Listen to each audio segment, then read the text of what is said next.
বহুদিনৰ এটা সপোন আছিলে আমি আমাৰ এই অঞ্চলত এখন বজাৰ বহাম বুলি। গতিকে আজি আমি ৰাইজৰ সঁহাৰি পাইছোঁ। গতিকে আমাৰ ইয়াতে সম্পূৰ্ণ লোকেল শাক পাচলি আৰু মিছামৰা গুড়, মহুৰা মুখৰ গুড় যেনেদৰে আমি ৰাইজক প্ৰতিশ্ৰুতি দিছিলোঁ, তেনেদৰে ইয়াত আজি মানুহখিনি আমাৰ মাজত এই বজাৰখন লগাইছে। গতিকে আহক আজি ৰাইজ সকলোৱে মিলি পেলাই আমি এখন আগবঢ়াই লৈ যাব।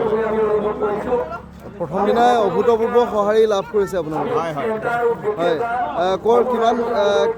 কিমান অঞ্চলৰ পৰা মানে ইয়াত বিক্ৰেতা আহিছে? এতিয়ালৈকে আমাৰ আধাসত হেনচোৱা, চিনাতলি, ঘৰকটীয়া, নভেটা, মুক্তাপ আদি বিভিন্ন অঞ্চলৰ পৰা ৰাইজ আহিছে। গোলাঘাট টাউনৰ পৰা ৰাইজ আহিছে, মিছামৰা অঞ্চলৰ ৰাইজ আহিছে, খুমটাই অঞ্চলৰ ৰাইজ আহিছে। গতিকে আমি ভাবিছোঁ বজাৰখন এটা ভাল পৰিৱেশ পাব আৰু সকলোৱে মিলি পেলাই আমি এই বজাৰখন আগবঢ়াই লৈ যাম বুলি ভাবিছোঁ। হয়, আৰু ইয়াত দেখা গৈছে যে আপোনালোকে যি সতেজ থলুৱা যিখিনি উৎপাদিত সামগ্ৰী তাৰ বিক্ৰীৰ ব্যৱস্থা কৰিছে। হয় হয়, কি ক'ব?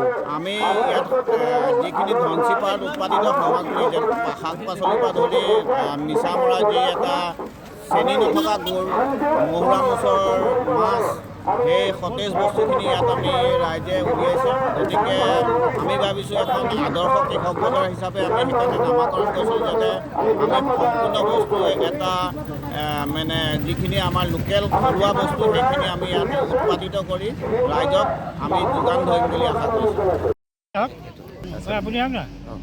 হয়, আজি আধাৰ সত্ৰৰ এখন সাপ্তাহিক বজাৰ আপোনালোকে মুকলি কৰিলে। কেনেকুৱা, কি ধৰণৰ ব্যৱস্থা কৰা হৈছে ইয়াত?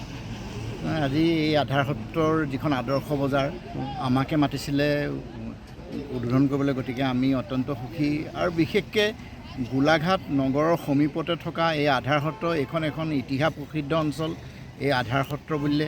আৰু এই আধাৰ সত্ৰৰ য'ত আজি সাপ্তাহিক বজাৰখন আৰম্ভ হৈছে, এইটো ধুদৰালি, ঐতিহাসিক ধুদৰালি কাষত।